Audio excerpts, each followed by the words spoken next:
Sanatanam Athatma Bhu Sanat Kumaram Cha Munin Nishkriyan Udvaretasam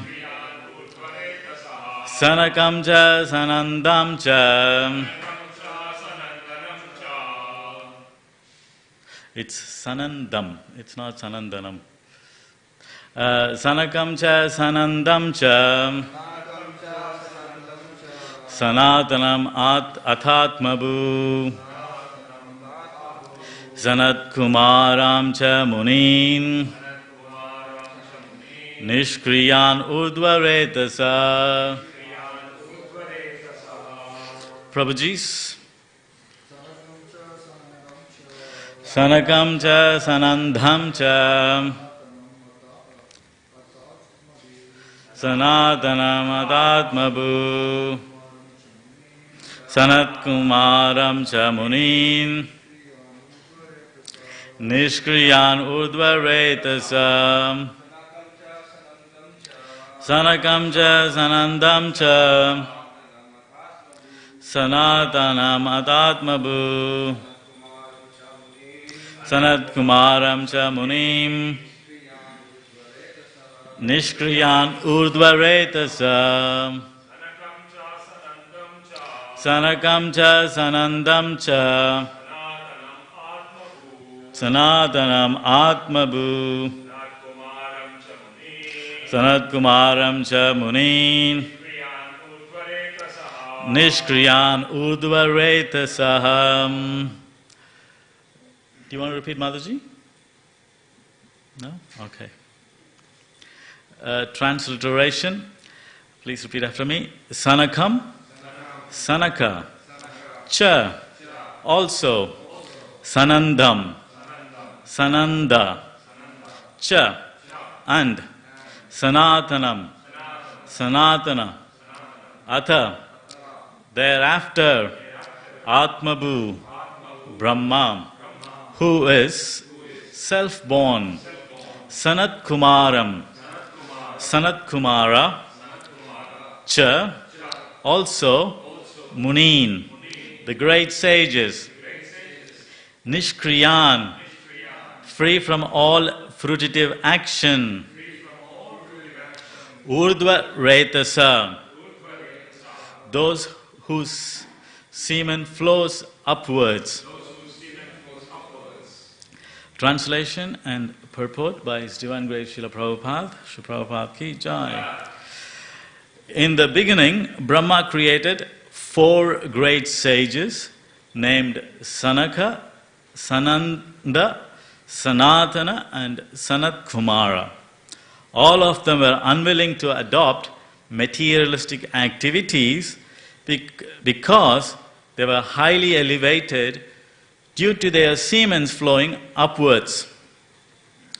Please repeat after me. In the beginning, Brahma created 4 great sages named Sanaka, Sananda, Sanatana and Sanat Kumara. All of them were unwilling to adopt materialistic activities because they were highly elevated due to their semen flowing upwards.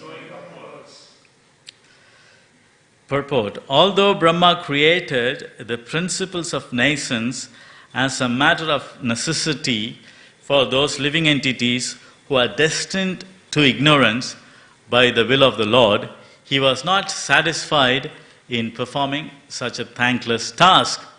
He therefore created 4 principles of knowledge. Sankhya, or empirical philosophy, for the analytical study of material conditions. Yoga, or mysticism, for liberation of the pure soul from material bondage. Vairagya, the acceptance of complete detachment from material enjoyment in life to elevate oneself to the highest spiritual understanding. and tapas, or the various kinds of voluntary austerities performed for spiritual perfection. Brahma created the four great sages, Sanaka, Sananda, Sanatana, and Sanat Kumara, to entrust them with these four principles of spiritual advancement. And they inaugurated their own spiritual party or sampradaya, known as the Kumara Sampradaya, or later on as the Nimbarka Sampradaya, for the advancement of bhakti. All of these great sages become great devotees, for without devotion service to the personality of Godhead, one cannot achieve success in any activity of spiritual value. Om Ajnanatimirandasya Gyananjana Salakya Chakshurunmilitamena Tasmai Shri Gurave Namaha. Shri Chaitanya Manobhishtam Stapitam Mena Bhutale Swayam Rupa Kadamayam Tadati Swapadhantika. Vandeham Shri Guru Shuddhapada Kamalam Shri Gurun Vaishnavamscha Shri Rupam Sakrajadam Sahagana Raghunathanvitam Tam Sajivam Sadvaitam Savadutam Parijana Saitam Shri Krishna Chaitanya Devam Shri Radha Krishna Padan Sahagana Lalita Shri Vishaganvitam Scha Namo Om Vishnu Padaya Krishna Prastaya Bhutale Shrimate Bhaktivedanta Swami Iti Namine Namaste Saraswati Deve Gauravani Pracharine Nirvisesha Sunivadi Pashat Teshadarine Namo Mahavadanyaya Krishna Prema Pradayate Krishnaya Krishna Chaitanya Namine Gaurativse Namaham. Hey Krishna Karuna Sindhu Dinabandhu Jagatpate Gopesha Gopika Kanta Radha Kanta Namostate Tapta Kanchana Gaurangi Radhe Vrindavaneshwari Vrishabhanu Sudhe Devi Pranamami Hari Priye Vancha Kalpatarubhyasha Kripa Sindhubhyevacha Patitanam Bhavanebhyo Vaishnavebhyo Namo Namaha. Jai Shri Krishna Chaitanya Prabhu Nityananda Shri Advaita Gadadhar Srivasadi Gaura Bhaktavinda. Hare Krishna Krishna Krishna Hare Hare Hare Rama or Rama Rama Hare Hare. I was born in the darkness of ignorance, and my spiritual master opened my eyes with the torch of knowledge. I offer my respectful obeisances unto him. Toy vasmi, toy vasmi, toy vasmi, toy yunaiti vigyan devi tvam nayamam charanantikam. Hare Krishna everyone, good morning. Welcome to today's Srimad Bhagavatam class. Am I? What? Me? Well, I don't know. Let's wait and see. No, I'm not. What's your title? What's my... I don't have it. We have devotees, called devotees, guru. What's in between? Like in the temple, like what you're doing now. My title is what? What is the title? His Grace. That's my title. I don't know if I'm graceful. All right, let's get back into the topic. Okay. Where were we? Bhagavatam discusses 10 topics, and out of these 10 topics, the third, fourth, and fifth canto talks about creation, the secondary creation. It talks about various planetary systems, and it also starts with Manu's reign of Manu, and then after that's up to fifth canto. Then after that, Poshana starts, how the Lord maintains the material world, maintains. So the Poshana aspect starts from sixth canto. Here, we are just starting with the secondary creation. Krishna, via Karanodakashaya Vishnu created the primary creation, and now Brahma is being installed as the architect to create the secondary creation. So Brahma is doing the secondary creation. And part of this secondary creation, he's created the four great sages. They are Sanaka, Sanandan, Sanatan, and Sanat Kumaras. Here this is a classic Brahma creating these four Kumaras. It's a classic act of person acting in the mode of passion. So people acting in the mode of passion, they don't think about the consequence. They just want to do something. So similarly here, Brahma in the mode of passion has also went and created these four Kumaras and went ahead and gave them this knowledge of Sankhya, Yoga, Vairagya, and Tapas. Well, what he didn't think through is, as soon as these boys got the knowledge, they told, sorry, we're not going to procreate. We couldn't be bothered. It's like, a father, there's a jungle, and there's a lot of wild animals there. There's tiger, snake, vultures. There's a lot of wild animals, and there's usually in jungle there's dacoits, thieves hiding there. And the father says to the kids, go into this forest, and you'll have to encounter, wild animals. The snakes, snake will strike from nowhere. There'll be vultures, and there'll be thieves. But I'll also give you some tools to protect yourself. The intelligent son will say, why bother going in? I couldn't be bothered. You just told me there's wild animals. Why should I go in? Similarly here, Brahma gave these boys the intelligence, and the boys turned around and said, thank you, but no thank you. We're not bothered, you can be bothered. So that's Brahma acting from passion. If you could have thought about it a little bit, you could have just sent the kids first, asked them to procreate, and given them the knowledge. So, no, that didn't happen. A few weeks ago, Prabhu asked why Swayambhu Manu, Krishna has to appear as Swayambhu Manu. Well, here is the reason, because everybody Brahma created in the first stage said, no thanks, we don't want to procreate, we don't want to be involved in taking part in material activities of having family life and children, and then working on, dharma moksha, dharma, artha, kama moksha, and all those activities. We couldn't be bothered. We just want to concentrate on spiritual life and get out of this karma bandhana. So Brahma got into a predicament where he's supposed to create, but nobody wants to procreate.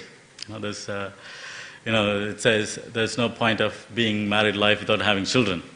Was it graham shunyam? What was that? Without a son, there is putra vina graham shunyam. Without a son, the household life is shunyam. It's just empty. It doesn't say daughter; it says son. So people should have sons. Different topic. So similarly here, Brahma created all these planetary systems, and everything is set to go, but there's no people to be populated with, so he got into a predicament. So he again went and prayed to Krishna, and Krishna appeared as Swayambhu Manu, and then Swayambhu Manu, started the procreation with Satarupa. And in previous chapters we can see Manu's reign, his dynasty, Uttanapada or Priyavrata, and all Dhruva Maharaj, Prachetas, all those dynasty we can see. So here, going back, this four Kumaras, they are great saints. They are not ordinary people. They, when in a very young age, they were given this knowledge, and getting this knowledge, they've figured it out. Only if you hit adulthood, when we just become teenagers, or adulthood, the sex desire will overcome. So we will just remain as young children. If you remain as young children, the sex desire will be dormant and it won't act. So one thing you have to remember, to notice is the sex desire is always there. Even as a baby, the sex desire is there, because as soon as you come to this material world, the sex desire is implanted. So even as a baby, the sex desire is there. But it doesn't manifest until you attain certain age, until you attain the teenage life. So, or teenage or even pre-teens, it doesn't manifest, but the desire is there. So, knowing this information, the Kumaras decided, okay, we won't progress or we won't grow past the age where the sex desire will start manifesting. So they decided to be young children so that they can foolproof themselves from sex desires and focus on the knowledge given by Brahma. So Brahma gave 4 kinds of knowledge: Sankhya, Yoga, Vairagya, and Tapas. So let's have a quick overview of these four kinds of knowledge. Sankhya, this is not Sankhya Yoga yet, it's just Sankhya. Sankhya is empirical understanding of the material elements. There are 24 material elements in Bhagavad Gita 7.4. Bhumi, Rapo, Nalo, Vayu, Kamano, Buddhi, Revacha, Ahankara, Ityame, Binna, Prakriti, Ashtada, 8 separated energies of mind. Starting from Bhumi, Apo, Bhumi is earth, Apo is fire, Nalo, am I getting it right? Apo is water, Nalo means water, and Vayu is air, and Ka is Akash or ether. And there is also Mano, mind, Buddhi, and Ahankara, that is mind, intelligence, and false ego. So how many are there? 8 now. And then there's Pradhan, which is the unmanifested 3 modes of material nature. So Pradhan. So that becomes 9. And then Karma, Jnana Indriyas, knowledge acquiring senses, which are eyes, tongue, ears, nose, and did I forget anything? Skin, sparsha, skin. And from them, you can't sit like this before the deities. From this Jnana Indriya, so knowledge acquiring senses, you get the sight, the sense of hearing, the sense of smell, the sense of touch, and the sense of taste. So how much is this? 5, 10, plus 8, 18, and then Pradhan is 19. And then we have the working senses, Karma Indriyas, which is hands, legs, mouth, and genital and rectum. So there's another 5, so 18, 19, 20, 21, 22, 23. Thought I covered everything. I don't know why one is missing. Yeah. So 24 elements. So the Sankhya philosophy is understanding the spirit soul is entrapped by these 24 elements. In some occasions, the soul is considered the 25th element. Sometimes some scholars consider the time as the 25th element. And of course, the Paramatma is the 26th element. So there's 24 material elements, and the Paramatma and Jivatma, where the Jivatma is, or the spirit soul, is engulfed in these 24 elements. So by knowing this empiric philosophy, a highly intelligent person, a very scholarly or a very intellectual person, maybe like Shrima Narsingha maybe, would look at it and say, okay, the soul is all engulfed in all these things. I don't want to be engulfed. I want to get out. So I will go and find out how to get out. And they will proceed. But this is not very, this occurrence of people just knowing the empirical philosophy would immediately leap into that. It's very hard. Because there's something called vasana. Even though you have this intelligence, your vasana or your previous activities have given birth desire in your heart. So those desire is still there. So even knowing all this phenomena, that the soul is entrapped, just because of your desire, the previous samskaras, even if you want to, generally it won't allow. The samskaras will prevent you. It will indulge you in material activities. Indulging in material activities automatically means being sinful activities, keep a person entrapped. That's why Kapila Dev introduces the Sankhya Yoga. Here the Sankhya knowledge and the yoga of knowing this, one has to link himself to the Supreme Personality of Godhead. So what is that verse in 13th chapter, text 11. Mai cha ananya yogena bhaktim avyabicharini. Yeah. So by the meaning of the verse is by knowing this jnana. What is the point of knowing this jnana unless it culminates into ananya yogena bhakti? Unless it culminates into bhakti, what is the use of this knowledge? So this knowledge of Sankhya, just knowing this Sankhya is, in a conditioned state is quite useless because it won't, as the Vasana won't let you. But by practicing, by coming to this knowledge, one should go to devotional service, and that devotional service will liberate you. So that's why, Tivara Bhakti Yogena, one should involve oneself in Tivara Bhakti. It just doesn't say Bhakti Yoga, it just says Tivara. Tivara means, the word Tivara is extreme. It means extreme. So, sometimes... What? Well, there's other meaning also. Tivara means extreme or very serious bhakti. Say in Tamil, Tivara means they even say for extremists they call it Tivaravadi, extremists. Tivara means extreme. So to the extent of being fanatic, people say, "Oh, chill out, Prabhu. Take it easy." No, it's take it very serious. Be a fanatic. That's what the scripture says. There's no time to chill. Take it serious. Take it very seriously. Tivara Bhakti Yogena.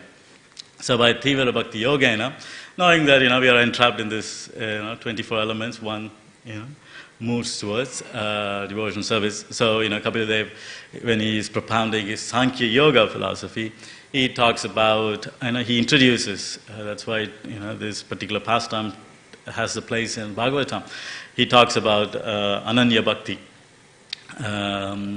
bhakti free of karma and jnana, anyabhilashita shunyam. So that concept is introduced by Kapila Dev through his teachings to his mother Devahuti.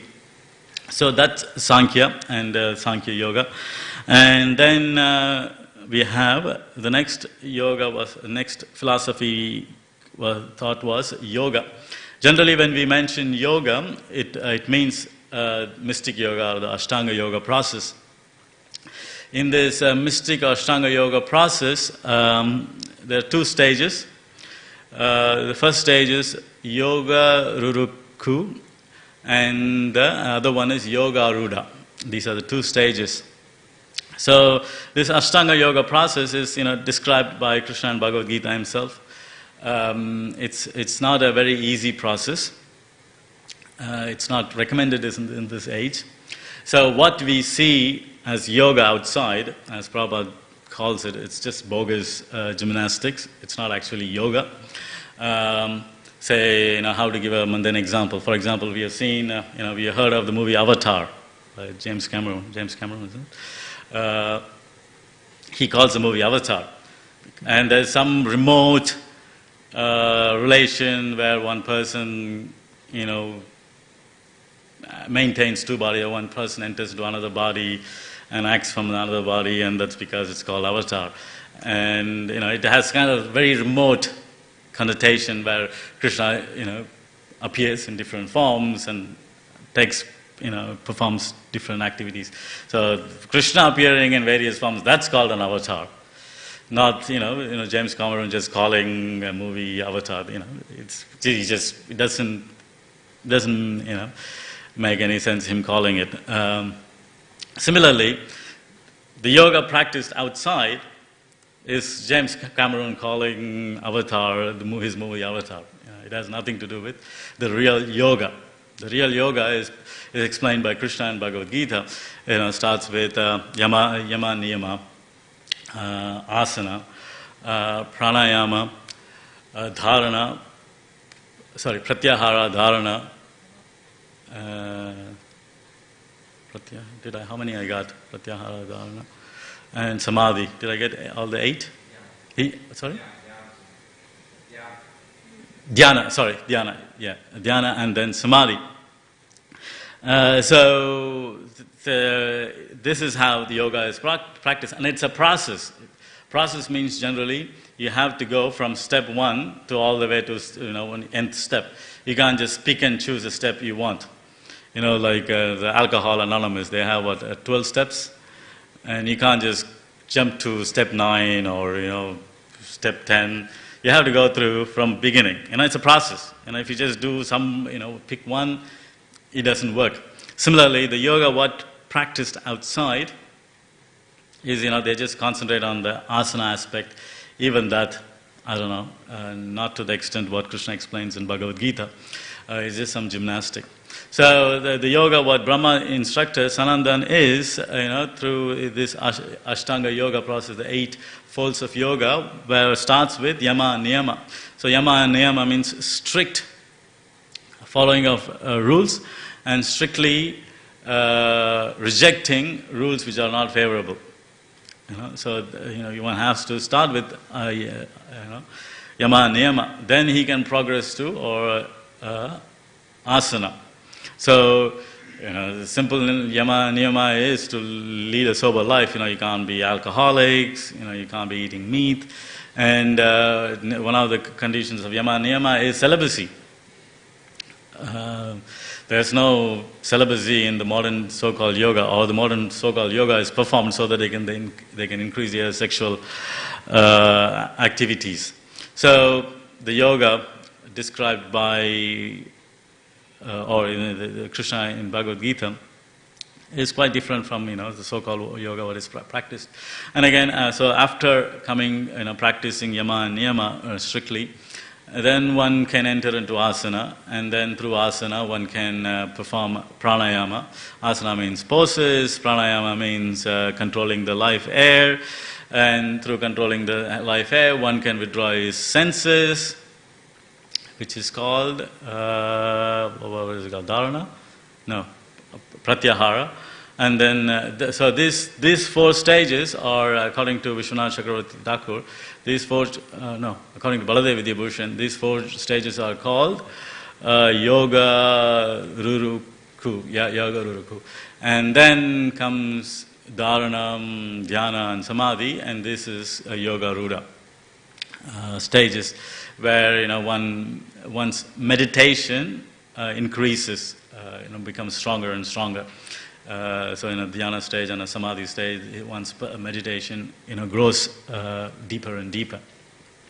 So that is the yoga process. And also in this yoga process, the ultimate goal is to visualize Paramatma in your heart in the Shyamasundar form. What is that? It's explained in Dhruva Maharaj's Charita, Nayana Birama form. The form which is experienced or visualized through this process is Nayana Birama, Shyamasundar form, which is very pleasing to the eyes. The Abhirama means very pleasing to the eyes, Nayana Birama form. So that is the yoga process. That is called the real yoga. So generally, this yoga process is very hard to perform. Even the Patanjali's instructed yoga and his disciples. There's 2 kinds of before going to Patanjali. The people, the jnanis who take up the yoga process end up an impersonal Brahman, and the yogis who take up the yoga process, try to see the Paramatma stage, that's where it kind of limits yourself. Even, the Patanjali Yoga Sutra, Patanjali expounded his Yoga Sutras, and his disciples ended up being impersonalist. Like the Shankara Sampradaya, Shankara's guru, he has heard the yoga philosophy from Patanjali. So even then, Patanjali is the incarnation of Anantashesh himself. But still, following this yoga process, in this age, it just takes you only up to the impersonal Brahman or Paramatma stage. And then comes Vairagya. Vairagya. What is that in Chaitanya Charitamrita? Krishnadas Kaviraj quotes Kavi Karnapura, Vairagya Vidhi, what is that? Vairagya Vidya Nija Bhakti Yogam. So Mahaprabhu has appeared in this material world in his most magnanimous form, has appeared in this material world to teach Nija Bhakti Yoga, his devotion to himself as Krishna, Nija Bhakti Yoga. And one of the aspects of his teaching is Vairagya, is to a detachment from material things. Generally, detachment, again, here it's purely detachment, what the Kumaras are following. But people who are under the protection of Mahaprabhu or through Rupa Goswamis, we have an understanding of what real detachment means, what real Vairagya means. The real Vairagya is detaching oneself from things which are not favorable for Krishna consciousness and attaching oneself for things which are favorable to Krishna consciousness. Because the spirit soul has the qualities of attachment. He has a tendency of love. The tendency of love translates as attachment. If you say a boy loves a girl, what it means, he's attached to the girl. Or vice versa, I'm attached to my son because I love my son or something like that. So the attachment translates to, or love translates to attachment. So we are Anandamaya Abhyasat, we are love personified entities as a soul. And for us, the pure detachment concept is very hard to follow. That's why, the impersonalists or Mayavadis tend to fall down. Because, they reject the element of attachment to something higher. What is that? Check this text 23, 25, 25. Shatatam, I can't remember that verse. Where, attachment to a devotee, one has to attach himself to the devotee and hear from them. And through this process, it becomes very easy for liberation. So that's the Vairagya aspect. Again, so Rupa Goswami calls that aspect of Vairagya where one rejects things which are not favorable and accepting things which are favorable as Yukta Vairagya. And one has to be very careful employing this Yukta Vairagya. It has to be done under a very expert supervision. Otherwise, under the name of Yukta Vairagya, generally under the name of preaching, you end up dancing with the,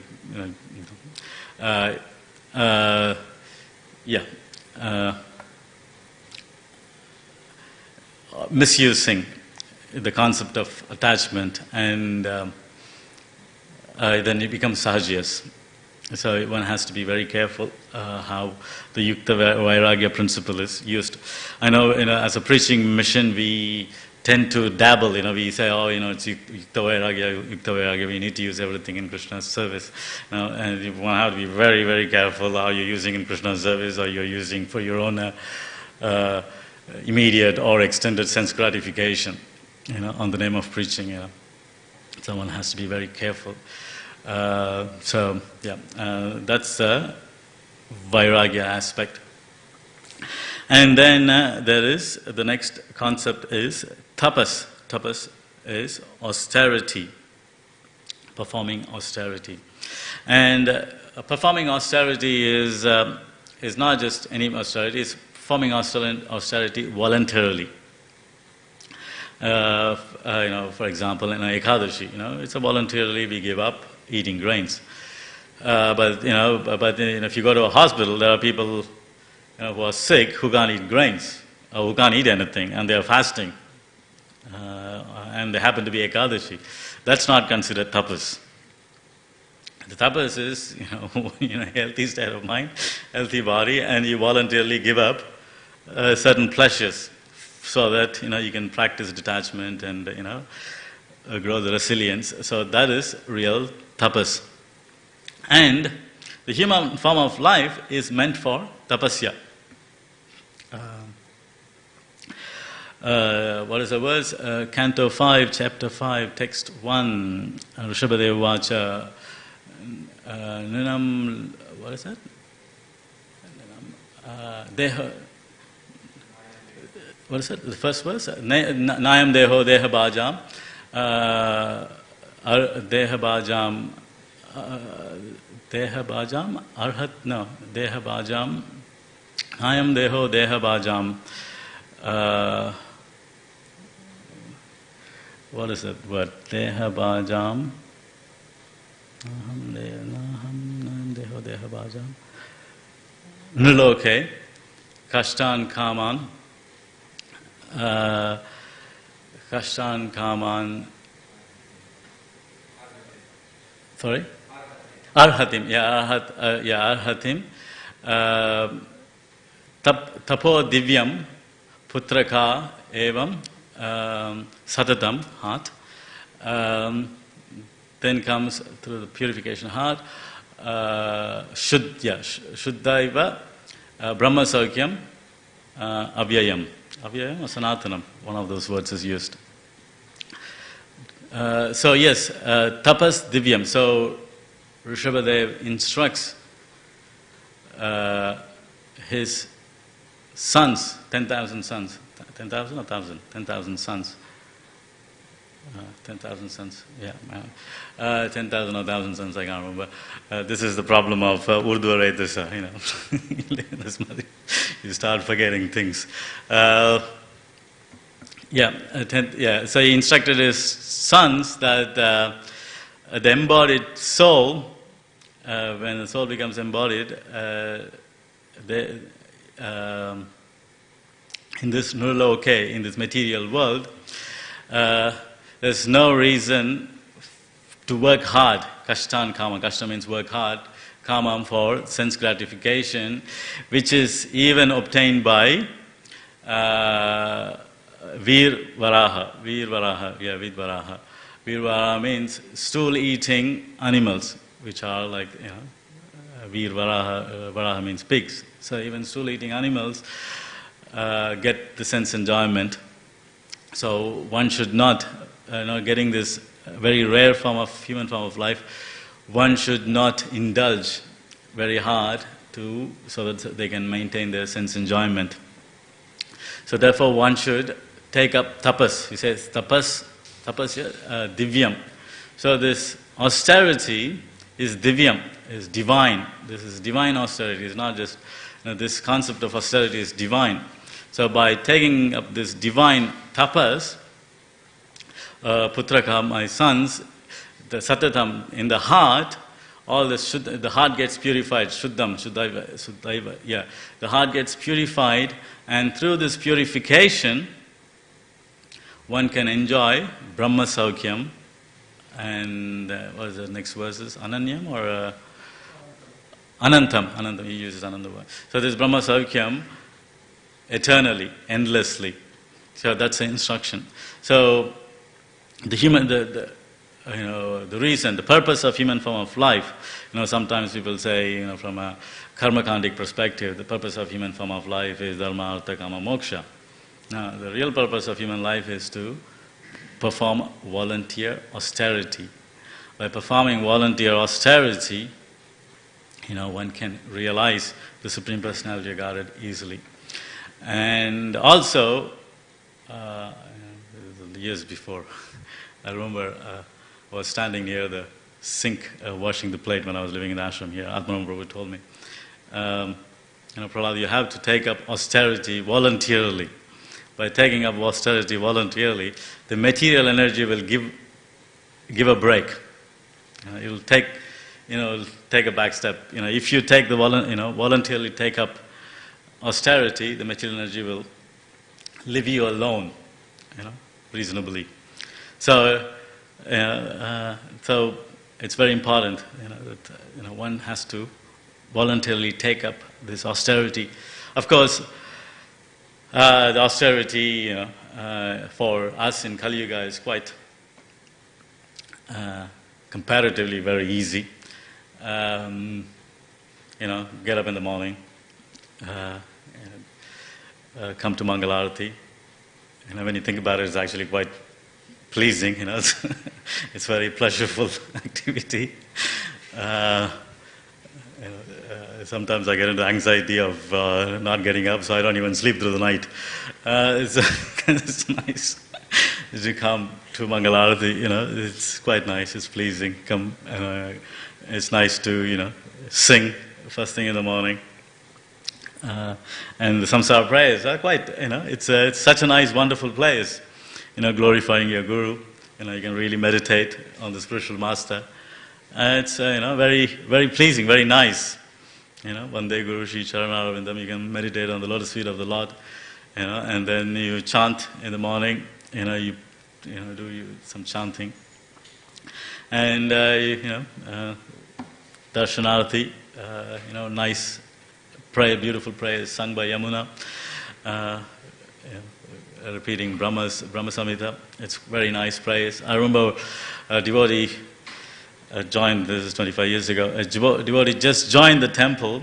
He didn't know much. He just joined the temple just because he heard the morning prayers, the Darshanarati prayer. He just loved it so much. He just I want to chant this everything, I want to hear this. So he became a brahmachari. And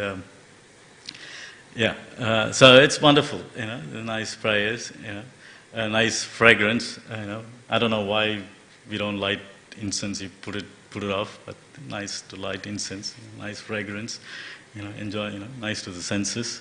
So then you worship the Guru, so I don't see austerity, this is the tapas we are required to perform, but this is actually a very pleasing austerities we are performing. And then, we perform Ekadashi. Ekadashi is a bit difficult, especially for a person like me who like to eat. Ekadashi, perform Ekadashi, then then there is, occasionally, every, not even that much, like if you're following Karma Kanda or Smarta Vidhi, there's fasting every fortnight, there's 2-3 fastings come up. You have to fast for, Shashti, you have to fast for Panchami, and then you have to fast for Ekadashi, then the Amavasya, then, there's too many fastings, Nah, we're not doing all those things. We fast once a fortnight for Ekadashi, and occasionally in a blue moon we fast for Janmashtami and, Gaur Purnima and all. So the austerity is what we perform is minimal, and quite pleasuresome too, this austerity. So, we are lucky. So taking, boon of taking birth in Kali Yuga. So we perform these austerities. So by performing these austerities, the material energy kind of gives us a break. And of course, when you're in a brahmachari ashram, you perform celibacy. That's a bit austere, especially living in the Western world. It's a bit austere, understandable. We perform some level of austerity, and Krishna is pleased with you, and it makes your life easy, and you go back to Godhead. So these are the teachings provided by Brahma to the Sanat Kumaras. And Sanat Kumaras, of course, they didn't understand the aspect of yoga yet, so they become impersonalist, ekatvat, and by becoming impersonalist, they got into a confrontation with the doorkeeper, Jaya and Vijaya. You walk in the morning here, you have to deal with the doorkeepers here. Similarly, the Ekatva, the Sanat Kumaras, they have to have a pastime with Jaya and Vijay. But during by that pastime, they realize the aspect of devotion to the Lord, and they kind of, elevate themselves from Ekatvad.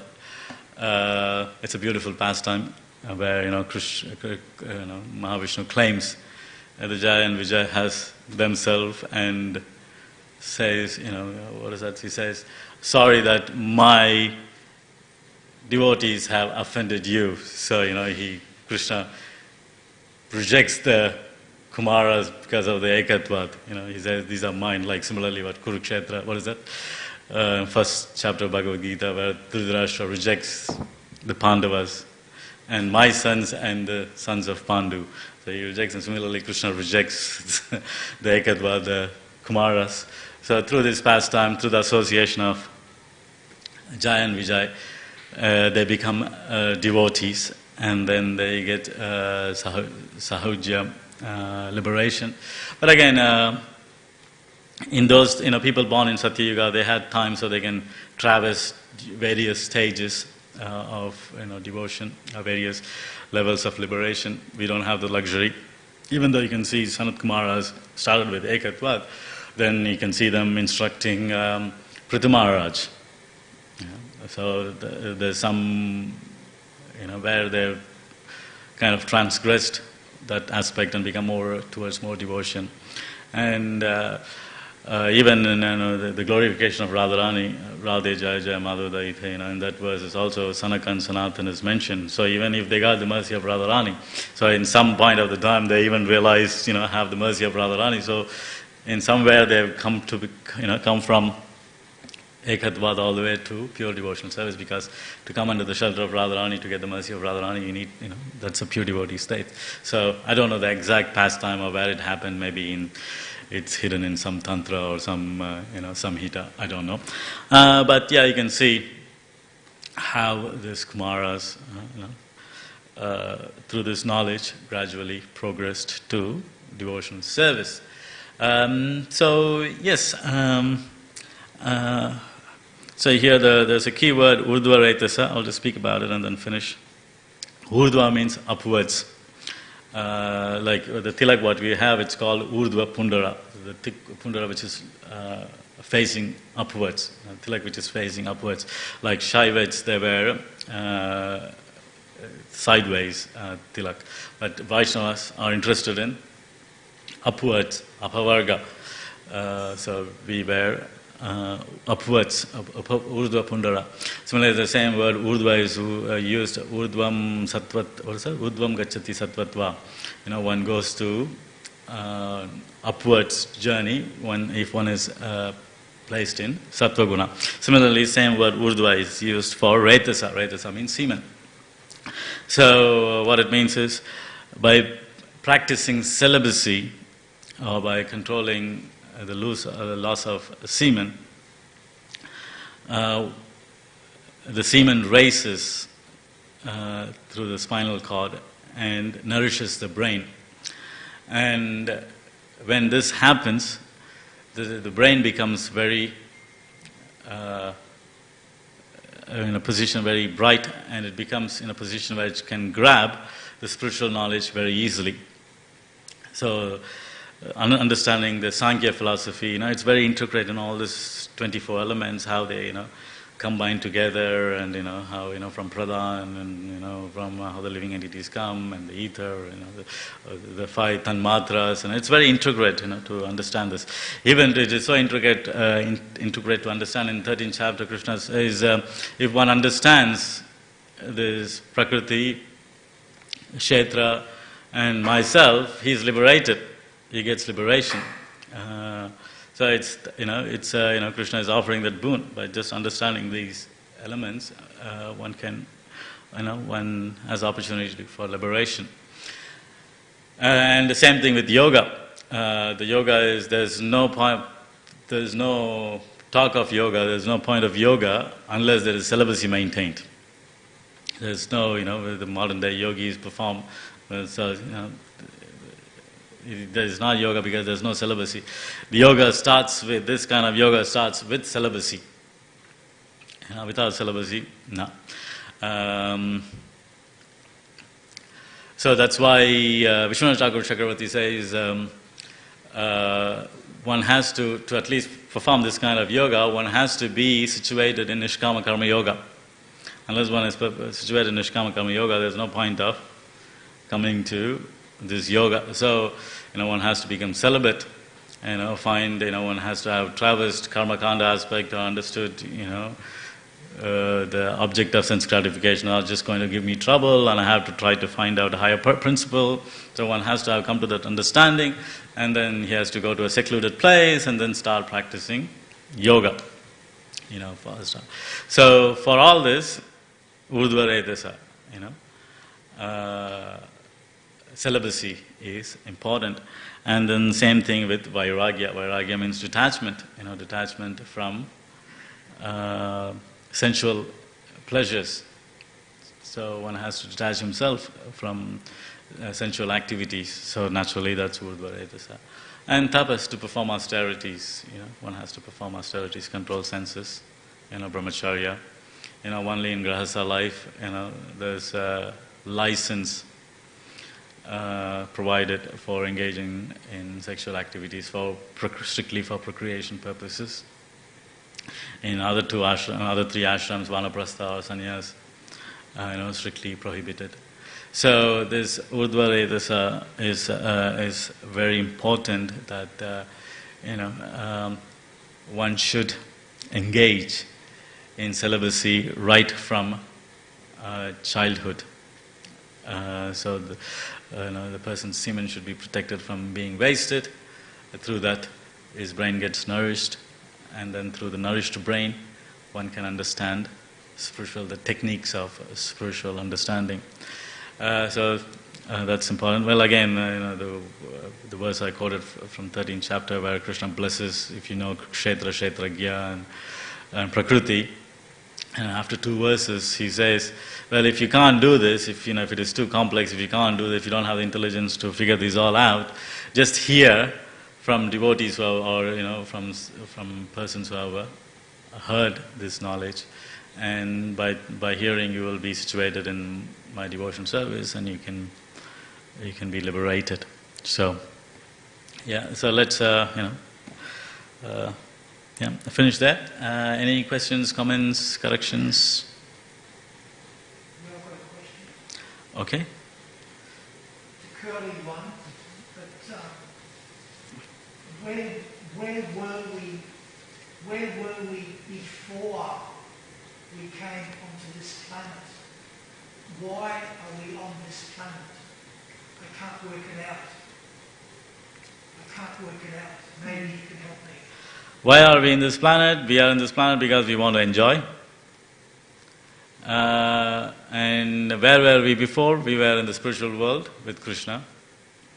And in spiritual world, Krishna is the enjoyer, and we are there to support Krishna's enjoyment. And by supporting Krishna's enjoyment, you derive happiness.